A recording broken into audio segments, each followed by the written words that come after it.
नए चैप्टर का नाम डाल लो एलसीएम एंड एचसीएफ।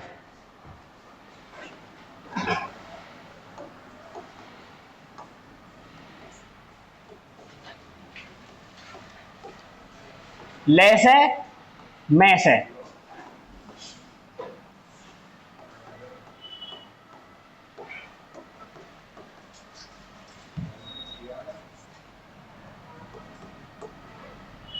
लेस है और मैस है। ठीक है भाई।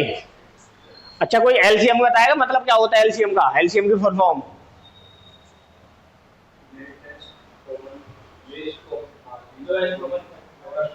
Least common multiple. एलसीएम मतलब होता है लीस्ट कॉमन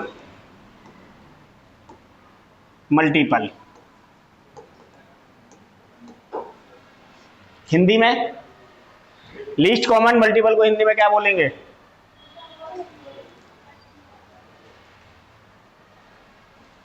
लिस्ट का मतलब होता है सबसे छोटी, हिंदी में बोलते हैं लघुत्तम। कॉमन का मतलब होता है हिंदी में उभयनिष्ठ, और मल्टीपल का गुणन, यानी सबसे छोटा कॉमन मल्टीपल, यानी कॉमन का मतलब है उभयनिष्ठ। अगर मैं आपसे कहूं कि जैसे 16 संख्या एक और एक 18 है,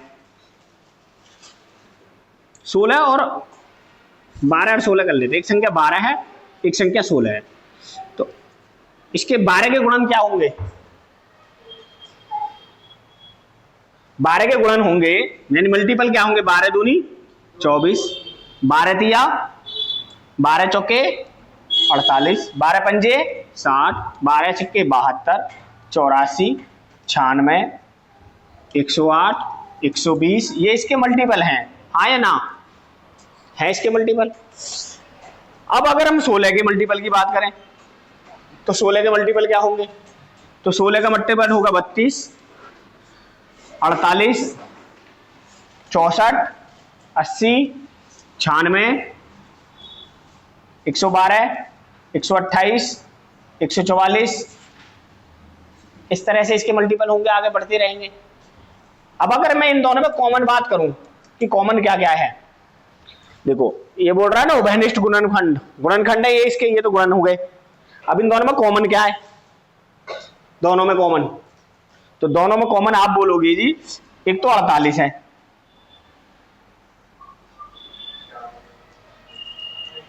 और एक क्या है? 96 है। और आगे भी जाएंगे तो ये 16 नंबर 120, 132, 144, ये इसके मल्टीपल। अब देखो 144 भी इसका मल्टीपल है, दोनों में कॉमन है। और भी जाएंगे तो मिलते रहेंगे।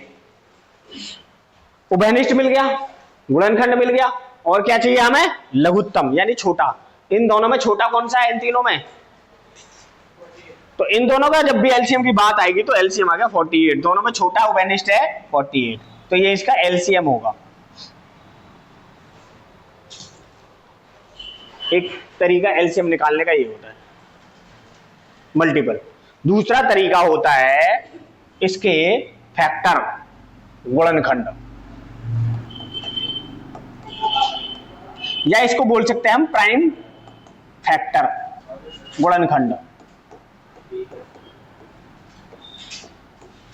जैसे कोई आपसे कहे कि 12 के फैक्टर बताओ जी क्या क्या होंगे, तो आप कहोगे 2 दूनी 4 और 4 तिया और 12 एकम 12,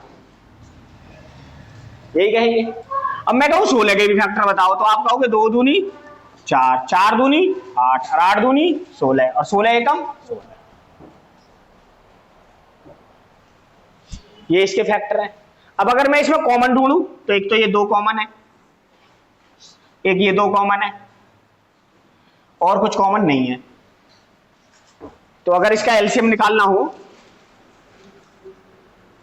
अगर इसका एलसीएम निकालना हो तो मैं क्या करूंगा? पहले जो कॉमन है उन्हें लिखूंगा, 2 गुणा 2। अब जो कॉमन नहीं है उन्हें लिखूंगा। एक ये 3 कॉमन नहीं है, ये 2 दूनी 4, ये भी कॉमन नहीं है। तो जो कॉमन नहीं है, और एक ये 1 कॉमन है, इस एक को लिखेंगे।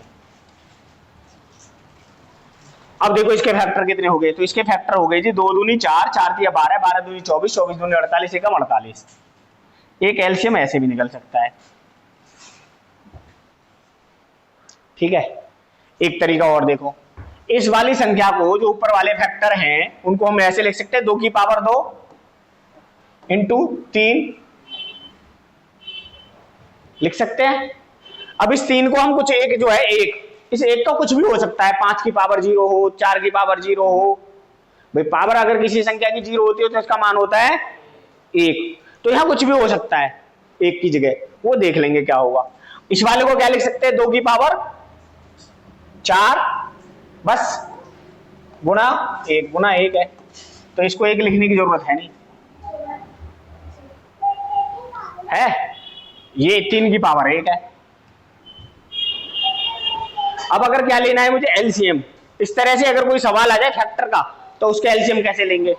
देखो जैसे यहां है 12 की फैक्टर हैं 2 की पावर 2 गुणा 3 और 16 के फैक्टर हैं 2 की पावर 4।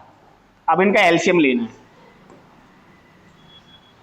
तो इन दोनों में से जो संख्या बड़ी है वो लेंगे। जैसे यहां पर कितना 2 की पावर 4 है, तो ये लेंगे 2 की पावर 4। इन दोनों में और तो और कुछ कॉमन नहीं है, तो ये 3 ले लेंगे।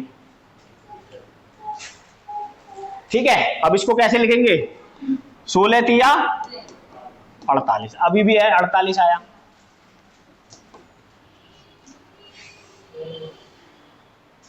अभी भी 48 आया। एक होती है भाग विधि, कौन सी, एलसीएम निकालने की होती है एक भाग विधि, वो देखते हैं वो क्या है। सारे टाइप बता रहा हूं मैं आपको, इससे बाहर कुछ नहीं आएगा और इससे 0 से भी कुछ नहीं है। फिर आगे होती है भाग विधि।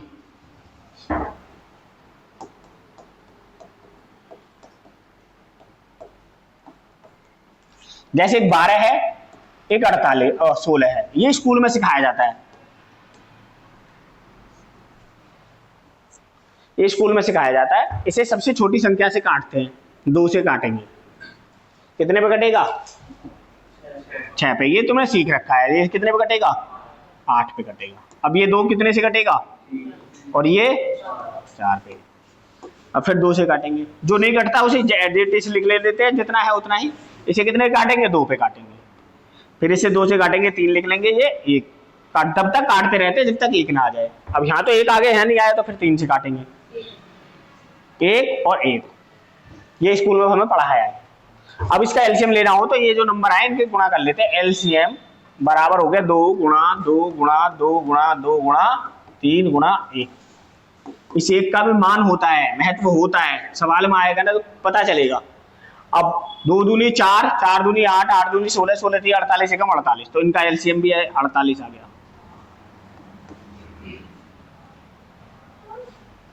कितने टाइप हो गए 3 तरह के हो गए। एक कौन सा भाग विधि, एक गुणन मल्टीपल और एक फैक्टर। चौथा तरीका मेरा जो मैं बताऊंगा वो याद रखना है, वो बड़ा इंपॉर्टेंट है। जैसे अगर आपसे कहेंगे कि 16 और 12 का एलसीएम निकालो, तो गुणा करने में भी टाइम लगेगा, मल्टीपल निकालने में भी टाइम लगेगा, फैक्टर करने में भी टाइम लगेगा। तो मैं जो बता रहा हूं ना वो देखो, जो 16 है ना इसी को एलसीएम मान लेते हैं भाई। कितने को 16 को। अब एक तरीका तो यह है कि हम देखें ये 12 से 16 कटता है, नहीं कटता। ना कटने का कारण क्या है, ना कटने का कारण है कि जो 12 में 3 चौक 12 होता है, इस 4 से तो कट रहा है पर ये 3 से नहीं कट रहा, तो इस 3 की गुणा कर लेते हैं 48। एक तरीका तो ये हो गया। दूसरा तरीका इसका ये है कि अगर आपको फैक्टर नहीं करने हैं, क्या नहीं करने, फैक्टर नहीं करने, तो आप देखो ये 16 है, 16 से नहीं कट रही संख्या, ये 12 नहीं कटता है, तो अब अगला 16 का मल्टीपल देखो दूसरा 32, 32 भी 12 से नहीं कटता। तीसरा मल्टीपल 48 12 से कटता है, तो एलसीएम क्या हो गया 48। ये आपको याद रखना है तरीका, इसी से एलसीएम निकालने में आसानी रहेगी। आई बात समझ में। अब बात करते हैं एचसीएफ की। किसकी, एचसीएफ की। नहीं पहले एक सवाल इसी का कर लें, इसी का देख लेते हैं। जैसे एलसीएम निकलवाने की बात आ जाए कि 8 और 10 का एलसीएम निकालो, बताओ 8 और 10 का एलसीएम बताओ। तो एक तरीका है भैया इनका हम फैक्टर कर लें, दूसरा तरीका है इनका हम मल्टीपल देख लें, तीसरा इनका भाग कर लें, चौथा मैं बोल रहा हूं वो, जैसे मैंने बोला कि हमने 10 को ही मान लिया, 10 8 से कटता है? नहीं कटता। क्यों नहीं कटता? क्योंकि इसमें 4 दूनी 8 होता है, 2 से तो कटता है पर 4 से नहीं कटता। तो जिस 4 से नहीं कट रहा उसकी मल्टीपल कर लो। या 10 का 8 से नहीं कट रहा तो 20 कटेगा? नहीं कटेगा। 30 कटेगा? नहीं। 40 कटेगा? हाँ जी कटेगा। यही एलसीएम हो गया। 40 क्या हो गया? एलसीएम हो गया। अगला क्वेश्चन देखो, 3 5 7 का एलसीएम बताओ।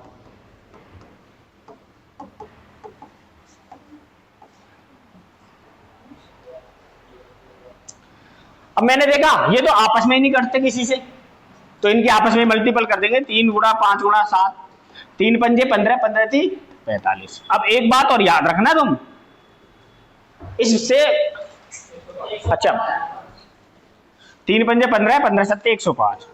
अब एक बात और याद रखना इस सवाल में, और इस सवाल में मुझे एक बात पता चली कि जो एलसीएम होगा उन संख्याओं का मल्टीपल होता है, जिन संख्याओं का भी एलसीएम होगा वो उस ऑप्शन से कटेगा। जैसे यहां दे रखा 8 और 10 एलसीएम 40, तो ये संख्या 8 से भी कटेगी और ये संख्या 40 से भी कटेगी। अब इनका एलसीएम आ गया 105, ये 3 से भी कटेगा, ये 5 से भी कटेगा, ये 7 से भी कटेगा। अगला, अगर मैं कहूं कि एलसीएम निकालो 12 15 18 का, अब मैंने देखा जो सबसे बड़ी संख्या वही एलसीएम मान लेते हैं 18। अब देखा मैंने 5 या 15 होता है, 3 से कटता है 5 से नहीं कटता, तो यहां 5 की गुणा कर ली। यहां मैंने देखा 3 दूनी 3 चौक 12 होता है, 3 से कटता है 4 से, 4 में 2 से कटता है, 1 2 से नहीं कटता। भाई यहाँ 2 दूनी 4 होगा, 1 2 से तो कटेगा, ये 2 से नहीं कटेगा, ये 2 ज्यादा है तो इस 2 की यहां मल्टीपल कर ली। 18 पंजे 90 दूनी 180। एक तरीका तो ये है। दूसरा तरीका मैंने फिर मैं वही बोल रहा हूं कि अगर आपसे फैक्टर नहीं आते करने तो आप 18 का मल्टीपल देखते चले जाओ। 18 दूनी 36 नहीं कटेगा, 18 तिया 24, 18 चौक 72, 18 पंजे 90, 18 छक्के 108, 18 सत्ते 126, 18 टेक 44, 18 नंबर 18 दाम 180, 180 15 से भी कटेगा, 180 12 से भी कटेगा। अब जो हमारा एलसीएम आता है वो जो संख्या है उनसे भी कटता है, उनसे भी कटेगा। अब आपसे कोई कहे कि 7 11 और 13 का बताओ एलसीएम,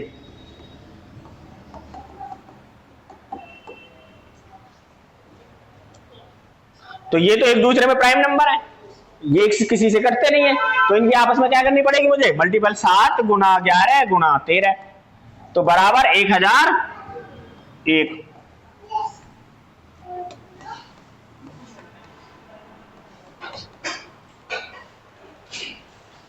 1001 एलसीएम आ गया।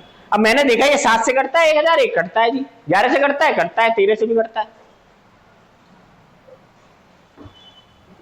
अब चलते हैं दूसरे टाइप पे, इसी के पे एलसीएम निकालने का तरीका तो कुछ आ गया होगा। एलसीएम और एचसीएफ में डिविजिबिलिटी रूल बहुत काम करता है। 90% सवाल यानी कि 99% सवाल उसके डिविजिबिलिटी रूल से हो जाएंगे, तो आपको डिविजिबिलिटी रूल भी आना जरूरी है। अब देखो अगर मैं कहूं कि एक संख्या है 2 की पावर 7 गुणा, ये क्वेश्चन है, 3 की पावर 4 गुणा, 5 की पावर 6 गुणा, 7 की पावर 2, और एक संख्या तो ये हो गई, और आपसे कहें कि 2 की पावर 3 गुणा, 3 की पावर 7 गुणा, 5 की पावर 2 गुणा, 7 की पावर 19 का एलसीएम क्या होगा?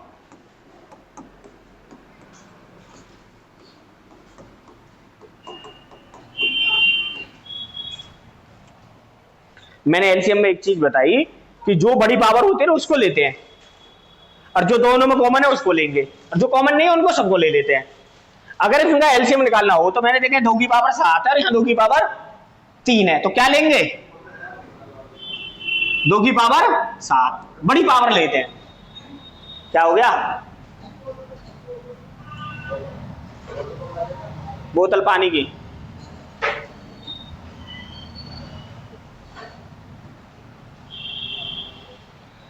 तो जो बड़ी पावर है वो लेंगे 2 की पावर 7। अब 3 की पावर 4 में है, 3 की पावर 4 है, 3 की पावर 7 है, क्या लेंगे? 3 की पावर 7 लेंगे। इसमें 5 की पावर 6 है, यहाँ 5 की पावर 2 है, तो क्या लेंगे? 5 की पावर 6 लेंगे। यहाँ 7 की पावर 2 और 7 की पावर 19 है, क्या लेंगे? 7 की पावर 19 लेंगे। तो ये इसका हो गया एलसीएम। ये इसका क्या हो गया? एलसीएम। उठाओ, उतारो फटाफट।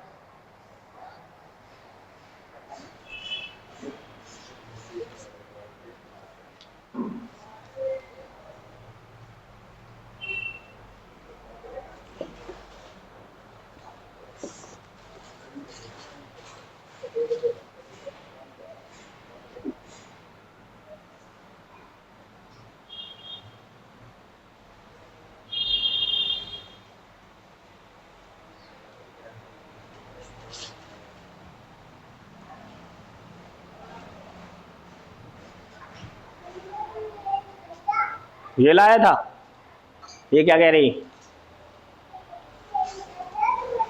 खा ले। ठीक है भाई, आया है समझ में? उतार ले। इस पे सवाल बनेंगे बहुत सारे।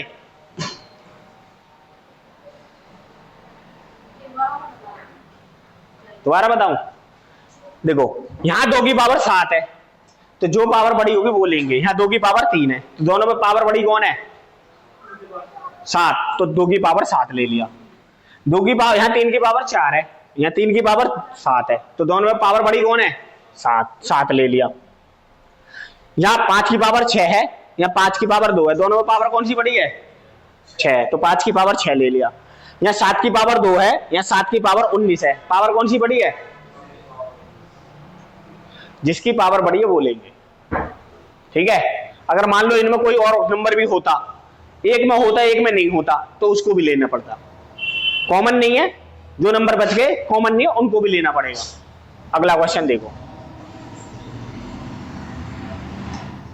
अगर हम कहें, क्वेश्चन है नेक्स्ट, 2 की पावर 3 गुना 9 की पावर 2, 2 की पावर 3 गुना 9 की पावर 2 गुना 13, एक संख्या तो ये हो गई।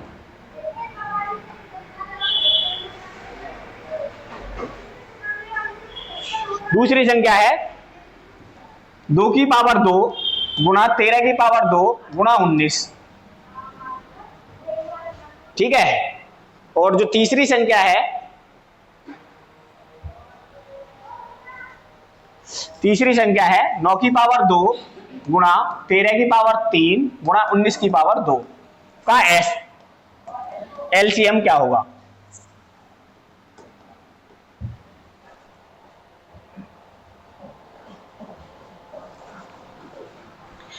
अब देखो, यहां 2 की पावर 3 है, यहां 2 की पावर 2 है, इसमें पावर है नहीं 2 की कोई भी नहीं है ना इसमें पावर, तो 2 की पावर क्या लेनी पड़ेगी? 3 या 2 बड़ी। तो एलसीएम निकालने के लिए मैंने जो पावर बड़ी है वो ले ली, 2 की पावर 3 ले ली। अब एक बात बताओ, इसमें तो 2 की पावर है ही नहीं, है नहीं है ना, फिर भी लेनी पड़ी मेरे को। आगे देखो, गुणा, यहां 9 की पावर 2, इसमें 9 की पावर नहीं है, यहां 9 की पावर 2, क्या लेंगे? बराबर है तो कोई सी भी ले लो 9 की पावर 2। यहां 13 की पावर 1, यहां 13 की पावर 2, यहां 13 की पावर 3, क्या लेंगे?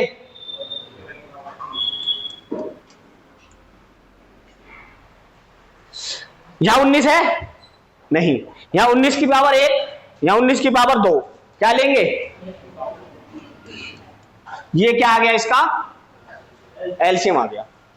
ये इसका क्या आ गया? एलसीएम। अब आया समझ में? नहीं आया? आया। अब एक बात मैं आपको बता रहा हूं, वो और समझो। यहां 19 है नहीं ना, तो एक बात बताओ, यहां पर मैं 19 की पावर 0 रख सकता हूं या नहीं? रख सकते हैं नहीं? दे, ये तार है, हिला रही है।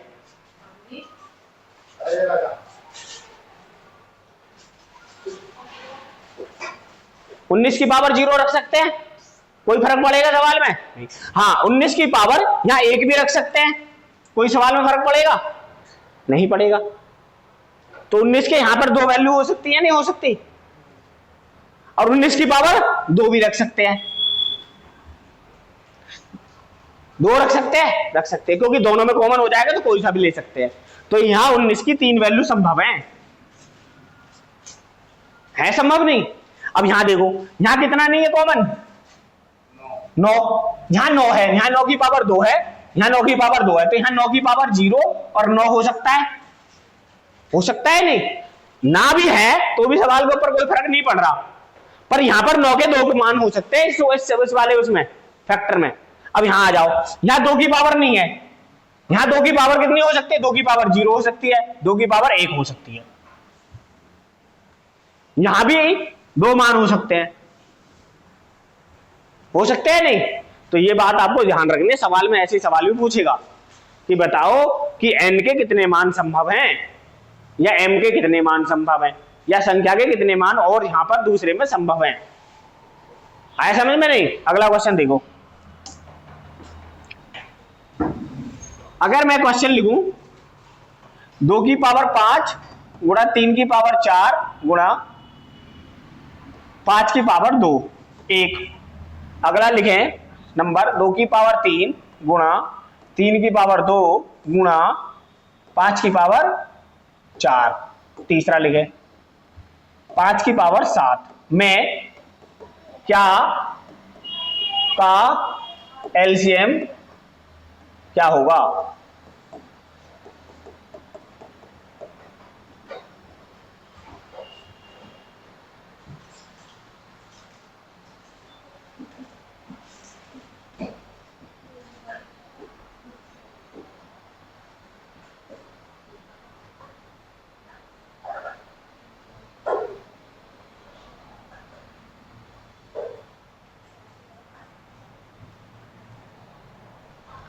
अब देखो क्या करेंगे, यहां से क्या कॉमन लेंगे?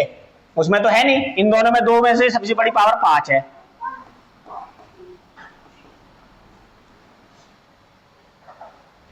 इन दोनों में बड़ी पावर क्या है? 3 की पावर 4 है।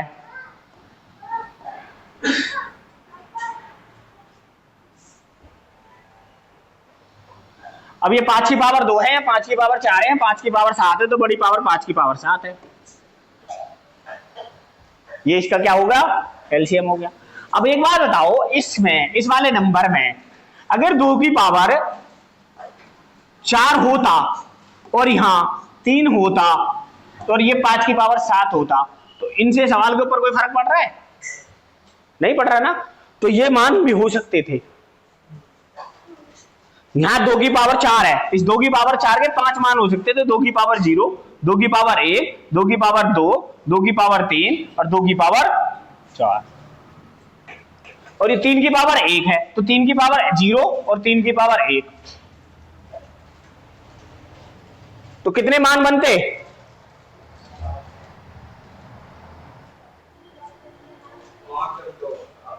7? नहीं, एक बार तो 2 की पावर 0 होता और एक बार 3 की पावर 0 होता, तो 1 होता। एक बार हो सकता था 2 की पावर 0 और 3 की पावर 1 होता, 2। हाँ तो वही तो निकालने। अब एक बार मान लो 2 हो गई है, अब एक बार ऐसे हो सकता है 2 की पावर 1 3 की पावर 0, एक बार हो सकता है तो 2 की पावर 1 3 की पावर 1, 2 ये हो सकते थे, इसके भी 2 होते, इसके भी 2 होते, इसके भी 2 होते, तो कितने मान होते? 2 2 2, 2 दूनी 4, 4 दूनी 8, 2 4 6 8 10, कितने मान संभव थे? 10। अब मैंने आपको फैक्टर पढ़ाया था, फैक्टर में अगर मुझे गुणनखंड निकालने होते थे फैक्टर, तो कैसे निकालते थे? यहां 2 के मान कितने हैं? यहां 3 की पावर 1, और जब फैक्टर निकाल लेते तो पावर में 1 ज्यादा करके गुणा कर देते हैं, 4 और 1 और 1 और 1, कितने मान निकल गए? यहां पे कितने निकले?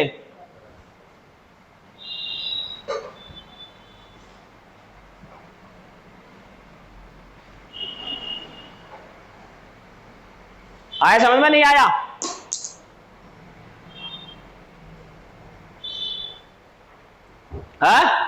आ गया?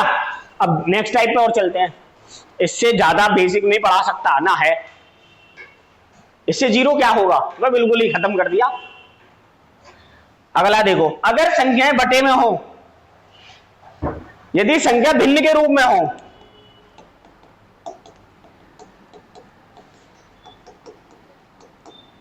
तो एलसीएम कैसे निकालते हैं? जैसे कोई कहे कि 1/2,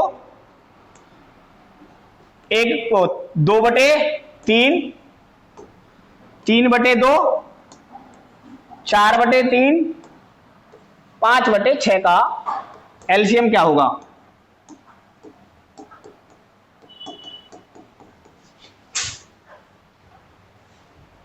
इनका एलसीएम निकालना है। तो जब भी कभी संख्या बटे में है, उनका एलसीएम निकालना है, तो ऊपर वाले जो नंबर हैं, यानी कि इनको बोलते हैं हम अंश। इंग्लिश में क्या बोलते हैं अंश को?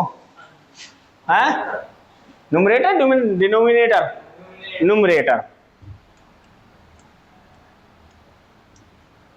और नीचे वाले को डिनोमिनेटर।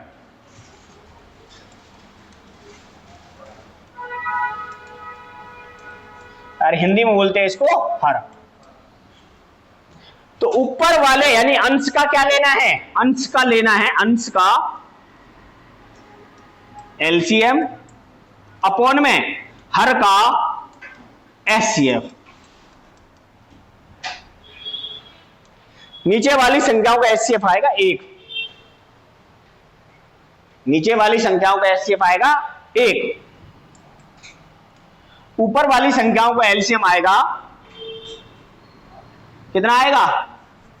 20, 60,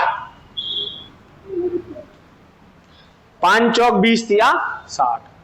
लिखो, अब है HCF.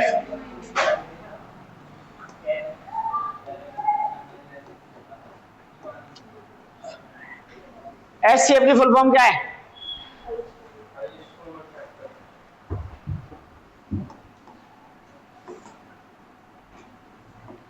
Highest common factor. Hindi में क्या बोलेंगे इसे? उच्चतम उभयनिष्ठ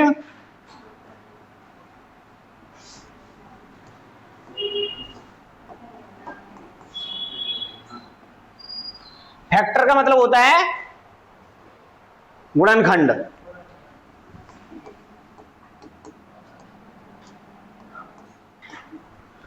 उच्चतम को अधिकतम भी बोल सकते हैं।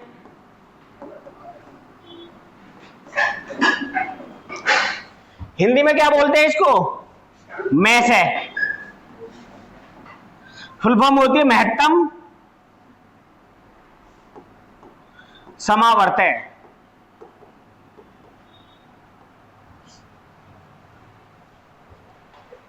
ये बात आपको याद रखना है, अधिकतम और महत्तम याद रखना है या हाईएस्ट याद रखना है। कॉमन उभयनिष्ठ जो दोनों में दिखे, फैक्टर मतलब मल्टी, किसी भी संख्या के फैक्टर, गुणनखंड। जैसे अगर मैं आपसे कहूं कि 12 और 16 है और इनका एचसीएफ निकालना है, 12 और 16 का एचसीएफ निकालना है, तो एचसीएफ निकालने के लिए मैं क्या करूंगा? सबसे पहले जो तरीका है कि इनके फैक्टर कर लेते, 2 दूनी 4, 4 दूनी 8 हो जाएंगे, 8 से ऊपर तो जाएगा, 2 दूनी 4 थी, 12 और 12 एकम 12, ऐसे ही 16 के करेंगे, 2 दूनी 4 दूनी और 8 दूनी और 16 एकम। अब हम इसमें देखेंगे कि कौन कॉमन है। क्या कॉमन है? एक तो इन दोनों में 2 कॉमन है और एक इन दोनों में 4 कॉमन है और ये 2 कॉमन है। और कोई कॉमन है? एक भी कॉमन है, तो एक भी लेना पड़ेगा। तो इसका एचसीएफ जो होगा वो होगा 2 गुना 2 गुना 1 बराबर 4। कितना हो गया एचसीएफ? 4 हो गया। एक तरीका तो ये हो गया फैक्टर विधि, गुणनखंड।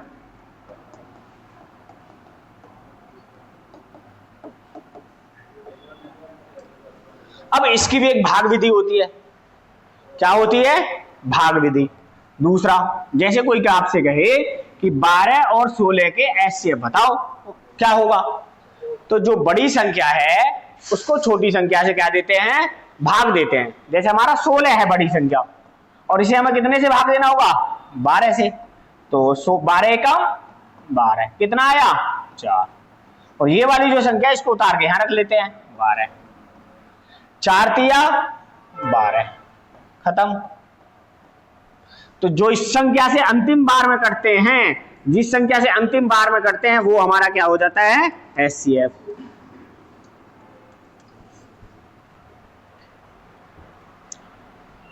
दो तरीके हो गए। तीसरा तरीका मैं अपना बताता हूं। क्या करना है कि जैसे हम एलसीएम किसी संख्या का निकालते हैं, क्या निकालते हैं? एलसीएम। तो 12 और 16 का अगर मुझे एलसीएम निकालना हो तो मैंने ऐसे ही रखूंगा। फिर मैं देखता हूं ये दोनों किस संख्या से करते हैं। जैसे 4 से करते हैं, 4 से मैंने इनको भाग दिया, 4 तिया और 4 चौक। अब किसी संख्या से कटेंगे? दोनों कटने चाहिए। किसी एक संख्या से कट रहे हैं कॉमन से? नहीं। तो जिससे एक बार कटे या 2 बार कटे वही इनका क्या होगा? एचसीएफ होगा। तो 4 क्या हो गया? एचसीएफ। एक ये तरीका है जिससे आप एचसीएफ को आसानी के साथ निकाल सकते हो। दूसरा तरीका एक और बताता हूं कि अगर आपसे कोई कहे कि 12 और 16 का एचसीएफ निकालो जी, ये दो संख्या है, तो मुझे क्या करना है? इन दोनों का डिफरेंस देखना है। दोनों का क्या देखना है? डिफरेंस। तो दोनों का डिफरेंस कितना है? 4। तो एचसीएफ क्या होगा? 4 या एचसीएफ क्या होगा? 4 या 4 का कोई भी मल्टीपल।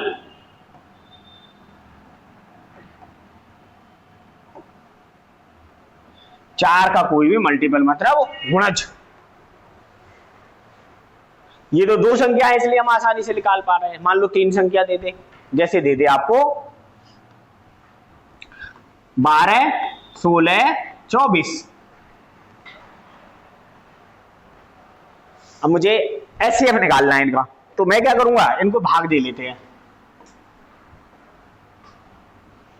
इनको मैंने भाग दिया, 4 तिया 12, 4 चौक 16, 4 छिंग 24। अब ये किसी और संख्या से कट रहे हैं? नहीं कट रहे। जब नहीं कट रहे तो 4 ही एचसीएफ हो गया। दूसरा तरीका मैंने बोला कि 12, 16 और 24 का इनका एचसीएफ निकालो। इन दो संख्याओं का डिफरेंस देखो, कितना है डिफरेंस? 8। या तो आंसर 8 होगा या 8 का कोई मल्टीपल होगा। 4 8 का मल्टीपल है तो आंसर 4 होगा। फिर अगर 8 ऑप्शन में तो 4 होगा। आगे ना बात समझ में? यही करना है। अब एक और तरीका क्या होता है, जैसे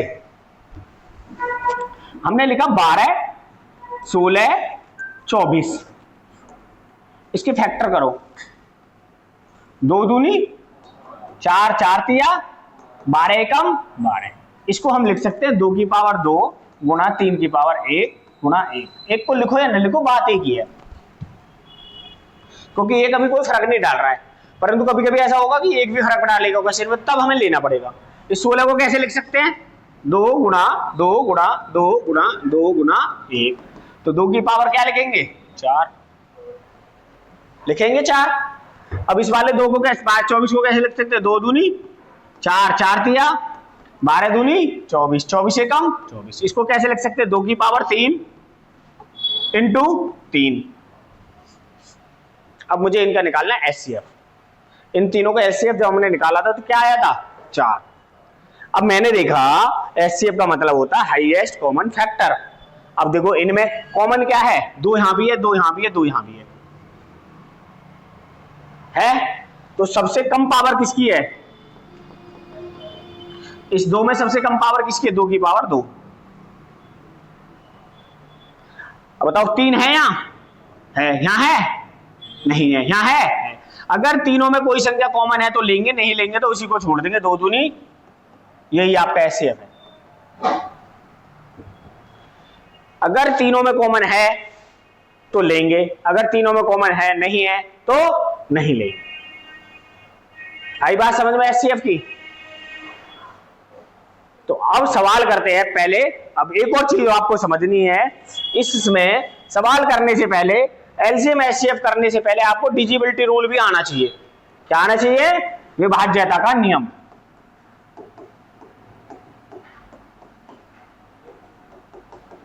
जो आपके सवालों में ऐसे समझो जादू की तरह काम करेगा, जादू एकदम। आपने देखा आंसर, आपको नहीं आता है तो फिर आपको मेहनत करनी पड़ेगी। आपको डिविजिबिलिटी रूल आता है तो एकदम ऐसे समझो देखा और आपने आंसर बता दिया। 90% सवाल ऐसे होंगे कि आप देखते ही आंसर बता दोगे, 10% सवाल ऐसे होंगे जिनमें आपको अपना दिमाग यूज करना पड़ेगा। तो 2 का डिविजिबिलिटी रूल क्या होता है, कोई भी बताए मेरे को। 2 का डिविजिबिलिटी रूल, किसी भी संख्या का अंतिम अंक 2 से कटना चाहिए। किससे? अंतिम अंक 2 से कटना चाहिए। किसी भी संख्या का अंतिम अंक 2 से कटना चाहिए। 3 का डिविजिबिलिटी रूल, संख्या के अंक 3 से कटने चाहिए।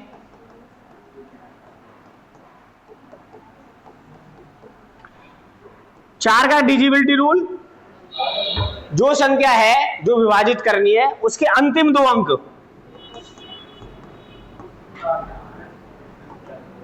4 से कटने चाहिए।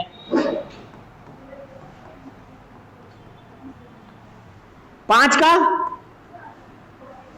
5 से वो संख्या कटती है जिसका लास्ट का अंक क्या हो, 0 या 5, या इनका अंतिम अंक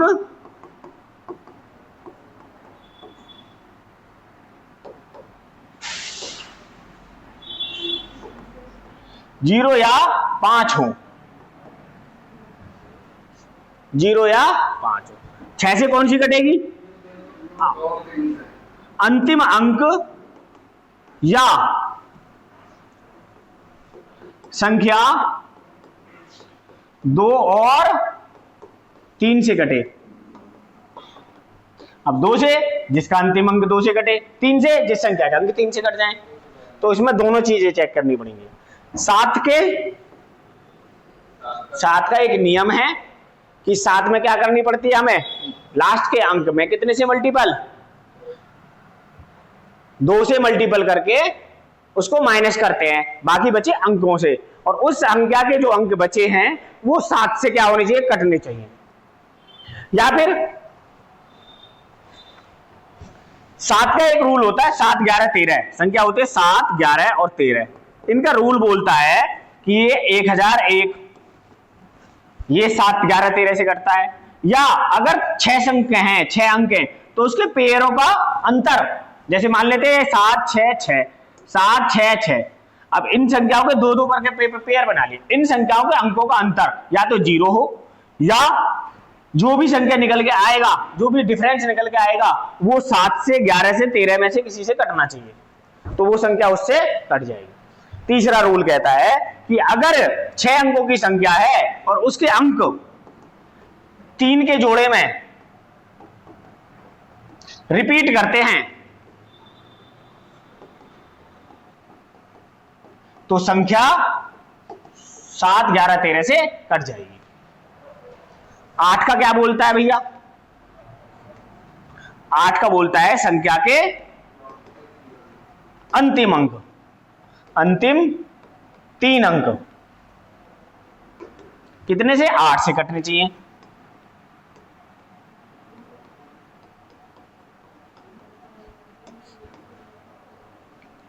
नौ का क्या बोलता है जी?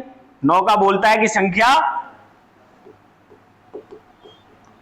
के अंक 9 से कटने चाहिए। 10 में आपको पता है संख्या का अंक 0 होना चाहिए। 11 में सम और विषम संख्याओं का अंतर या तो 0 हो या 11 का कोई मल्टीपल हो। 11 में क्या है रूल? संख्या के सम और विषम अंकों, विषम स्थानों पर आए हुए अंकों का या अंतर किससे, 11 से करना चाहिए। संख्या के सम और विषम स्थानों पर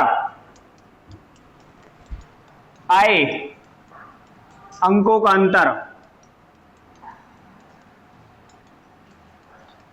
11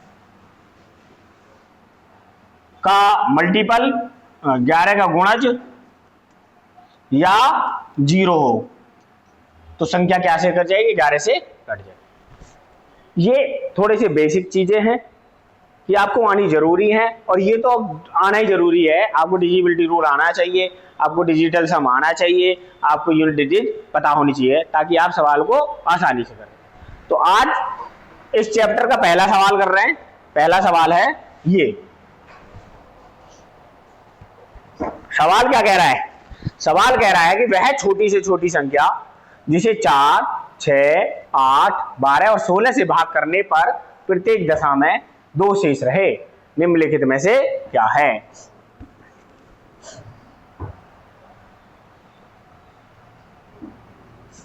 देखो,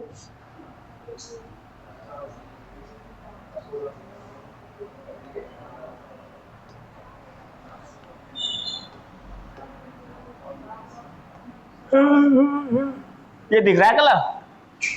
बिल्कुल भी ना, ऐसे कह रहे थे जब ना दिख रहा तेरे कैसे कहे कि ना दिख रहा? कैसे पता चला कि ना दिख रहा? कैसा है, कैसा है बिल्लू? और तू कह रहा है ना दिख रहा। अरे ये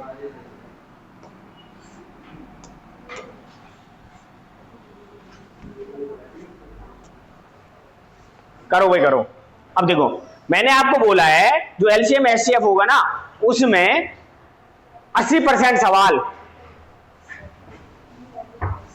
3, 5 के रूल पे होंगे, 3, 5 और 9 के रूल पे होंगे। आपको 3 और 5 और 9 का डिविजिबिलिटी रूल आता है, तो 80% सवाल इसी पे मिलेंगे आपको। वो कह रहा है, सवाल देखो अब, कि वह छोटी से छोटी संख्या बताओ जिसे 4 से, 6 से, 8 से, 12 और 16 से भाग करने पे प्रत्येक दशा में क्या बचे, 2 शेषफल बचे। तो हमने कोई भी इनमें से एक संख्या उठा लो, जैसे मैंने 4 उठाई, 4 से मैंने देखा 46, 44 पे कटा, 2 शेषफल बच गया, 2 शेषफल बच गया जी। अब मैंने देखा इसे 6 से काट के, 6 7 42, 4 शेषफल बच रहा है, आंसर नहीं है। 48, 4 से पूरा कट गया, 6 से भी पूरा कट गया, 12 से भी कट गया, 16 से भी गया, 48, तो 2 शेषफल नहीं बच रहा है, ये भी आंसर नहीं है। 56, 8 से पूरा कट रहा है, तो ये भी आंसर नहीं होगा। बचा क्या, 50। निकालने की जरूरत नहीं है, जब 3 ऑप्शन कट गए तो एक ही आंसर होगा।